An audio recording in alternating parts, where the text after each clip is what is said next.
একবার বুয়েটের এক সমাবর্তন অনুষ্ঠানের আয়োজন করা হয়। সেই অনুষ্ঠানে পুরস্কার নিতে গিয়ে এক ছাত্র অনেক গর্ব করে বলেছিল, আমার মতো ছাত্র বুয়েটে আর দ্বিতীয়টি পাবেন না। আমি শেষ, আমার পরে আর কেউই আসবে না, আসলেও আমার মতো হবে না। আমি আজ বেরিয়ে যাচ্ছি আর বলে যাচ্ছি, এই বুয়েটে আর কোনোদিন আমার মতো ছাত্র ভর্তি হতে পারবে না, কোনো দিনই পারবে না। আজ আমি গর্বিত যে এত বড় একটা শিক্ষা প্রতিষ্ঠানের আমি ছাত্র ছিলাম। সেই ছাত্রটি কথাগুলো বলার সময় অঝরে কেঁদেছিল আর এই কথাগুলো বলেছিল। এই ছাত্রের কথাগুলো শুনে সবাই থাকা এক শিক্ষক তার এমন গর্বের কারণটা জানতে চাইলেন। ছাত্রটি তখন তার চোখের জল মুছতে মুছতে বললেন, আমার জন্ম হয়েছিল কমলাপুরের রেল স্টেশনের এক বস্তিতে। আমি হলাম বস্তির ছেলে। বস্তিতেই আমার বেড়ে ওঠা। ছোটবেলায় আমার বাবা এক অ্যাক্সিডেন্টে মারা যায়। আমি একজন এতিমও। আমাকে মানুষ করার জন্য আমার মা দিনের বেলায় রাস্তায় রাস্তায় ভিক্ষাবৃত্তি করতেন আর সন্ধ্যার পর এক বাসায় কাজ করতেন। ছোটবেলা থেকে আমি পড়ালেখায় বেশ চৌকস ছিলাম, তাই মা আমাকে ভর্তি করে দেন বস্তির একটা স্কুলে। সে সময়ে আমি আমার পড়ালেখার খরচ জোগাতে স্কুলের ফাঁকে ফাঁকে স্টেশনে বাদাম বিক্রি করতাম। সেই সময় স্টেশনে পড়ে থাকা যে কোনো কাগজে ইংরেজি লেখা দেখলে আমি সেটা কুড়িয়ে এনে পড়ার চেষ্টা করতাম। এর মধ্যে আমি যেবার ক্লাস 3-তে উঠে পড়লাম, সেই বস্তির ওই স্কুলে সর্বোচ্চ নাম্বার পেলাম। সে সময় আমার পড়ালেখার প্রতি প্রবল আগ্রহ দেখে এক ভদ্রলোক আমার দিকে সাহায্যের হাত বাড়িয়ে দিলেন। সেই দিন সেই ভদ্রলোকের সাহায্যের জন্যই আমি আজ এত দূরে আসতে পেরেছি।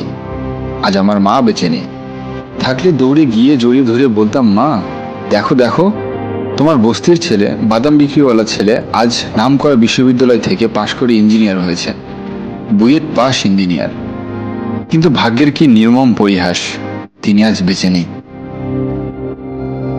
তার ছেলের সুখের দিনগুলো তিনি একবারের জন্য দেখে যেতে পারলেন না।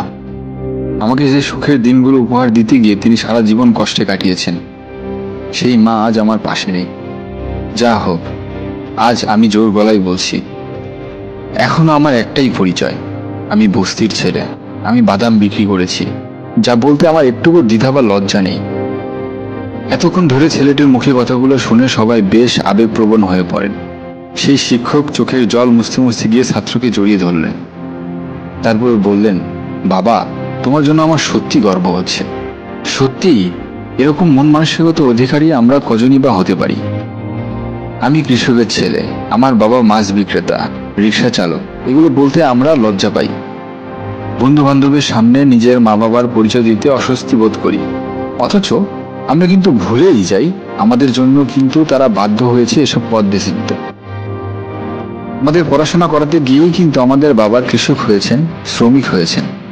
আমাদের মানুষ করতে গিয়েই কিন্তু আমাদের পিতামাতা গার্মেন্টস শ্রমিক।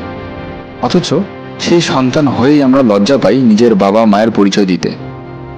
জীবনের সকল ত্যাগ কিন্তু আমাদের একটু সুখের জন্যই তারা করে থাকেন। বাবা মা যাই করুক, তাদের ভালোবাসতে শিখুন, সম্মান দিন। মনে রাখবেন, জীবন কখনোই একরকম থাকে না। কখন কিভাবে জীবন বদলে যেতে পারে কেউ জানে না। আমাদের ভিডিওটি ভালো লাগলে লাইক দিন, শেয়ার করে অন্যকে দেখার সাহায্য করুন। কেমন ভিডিও চান বেশি বেশি কমেন্ট করে জানান।